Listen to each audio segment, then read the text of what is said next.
अपू की बारात आ गई है और अपू की बारात की तैयारियां बड़े जोरों शोरों से चल रही हैं, लेकिन या फिर आप भी उन्हीं लड़कों में से एक है जो एक लड़की का फायदा उठाकर विपाशा और अर्शी मिलके प्लानिंग करते हैं और इसमें प्लानिंग सबसे ज्यादा विपाशा की ही होती है बच्चा किसी का भी हो, जनक को अपना ख्याल रखना चाहिए। कि डांस कंपटीशन करवाते हैं और झनक तो डांस करेगी ही करेगी क्योंकि वो बड़ा नाचने का शौक है ना उसको। और इस बीच में कुछ भी अनहोनी हो सकती है। बोला है ना कुछ धमाकेदार होगा तो होगा। वो चाहते हैं कि झनक का एबॉर्शन हो जाए, डांस करते करते कुछ मिस हैपनिंग हो जाए। और इस गंदी सोच के साथ जो लड़के वाले आते हैं, लड़के वालों को वो लोग ऑफर करते हैं डांस कंपटीशन के लिए, लड़का वर्सेस लड़की। और झनक को इंसिस्ट करते हैं, झनक मना करती है लेकिन झनक को फोर्स किया जाता है डांस करने के लिए। और उस समय अनिरुद्ध आसपास नहीं होता है तो अनिरुद्ध को ये पता नहीं है कि उसको फोर्स किया गया है डांस करने के लिए। अपू भी कहती है ना समझी में। और कंपटीशन शुरू हो जाता है, सभी लोग डांस करते हैं अर्शी को छोड़ के, क्योंकि अर्शी को तो डांस देखने के लिए टिकट लेके आते हैं लोग। और इसीलिए अर्शी तो डांस करने के लिए मना कर देती है, लेकिन झनक डांस करती है और करती है और करती ही जाती है। और फाइनली चक्कर खा के गिर जाती है। और इस समय अनिरुद्ध उसको देख करके उसको देखता है और वो चक्कर खा के गिर जाती है और बेहोश हो जाती है। और वो दौड़ता है उसकी तरफ कि मैं उसको जाके पकड़ूं, बचाऊं, जो भी है। कहाँ देखो ना जनक, अनी, अगर झनक गिरी है तो you have to relax, okay. और अगर तुम वहां जाते हो तो जो शक हो रहा है ना, जिस बात के लिए वो यहाँ पर आई है, वो कंफर्म हो जाएगा कि तुम ही उसके बच्चे के बाप हो।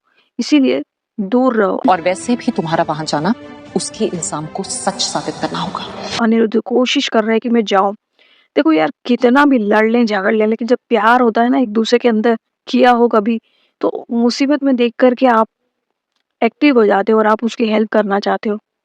भले ही ऐसे नॉर्मली कुत्ते बिल्ली की तरह लड़ते रहे, सभी लोग उसको पकड़ने की कोशिश करते हैं और छोटा उसके मुंह पे पानी डालता है। झनक को होश आता है।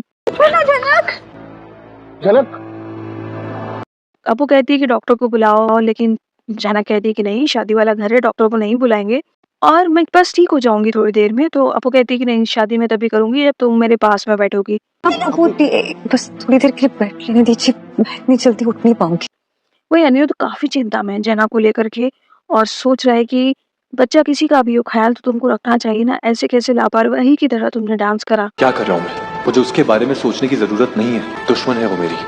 वही सभी लोग तोहमतें लगा रहे हैं। अर्शी कहती है कि अगर तुमने ऐसे ही किया तो तुम्हारा बड़ा नुकसान हो जाएगा, जिस मकसद से तुम यहाँ पर आई वो पूरा नहीं हो पाएगा। वहीं विपाशा, जिसने खुद ने ये प्लानिंग करी थी, तो वो छोटा से कहती है इसको अंदर सुला दो, नहीं तो बहुत कुछ अनहोनी हो सकती है।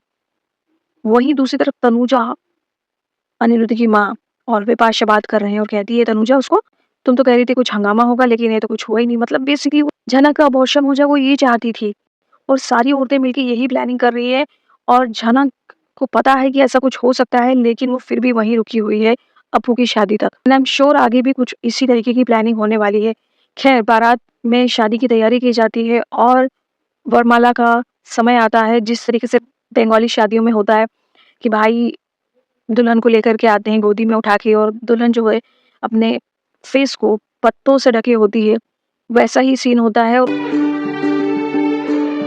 उस समय दूल्हा दुल्हन पे फोकस नहीं होता है, मेकर्स का फोकस होता है अनिरुद्ध पर और झनक पर। तब झनक अनिरुद्ध को देख करके कुछ ऐसी बातें बोल देती है। जिस रात हमारे बीच वो सब हुआ, आपने कुछ क्यों नहीं सोचा? मैंने तो आपसे प्यार किया है। वहीं दूसरी तरफ अनिरुद्ध के मन में भी ख्याल आ रहे हैं और अनिरुद्ध भी सोच रहा है कि मैं तुमसे कितना भी कुछ हो जाए, मैं तुम्हारी तरफ खींचा चला जाता हूँ। ये फीलिंग्स जो है वो खत्म नहीं हुई है, अभी भी मेरे अंदर है। और झनक का तो देखो पहला प्यार है और झनक के मन में तो फीलिंग्स हमेशा रहेगी।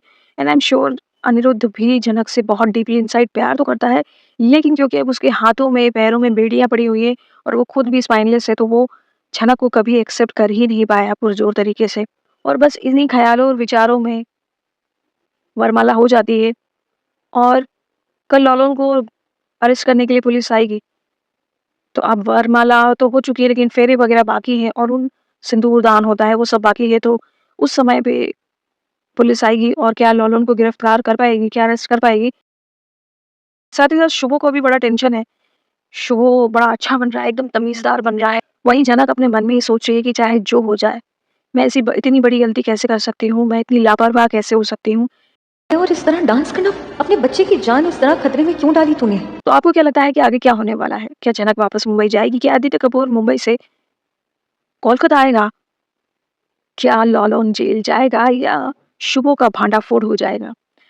सो प्लीज़ कमेंट सेक्शन में बताइएगा। वीडियो अगर आपको अच्छा लगा हो तो लाइक कर दीजिएगा। चैनल अभी तक सब्सक्राइब नहीं किया हो तो प्लीज़ सब्सक्राइब कर दीजिएगा दोस्तों। Thank you for watching.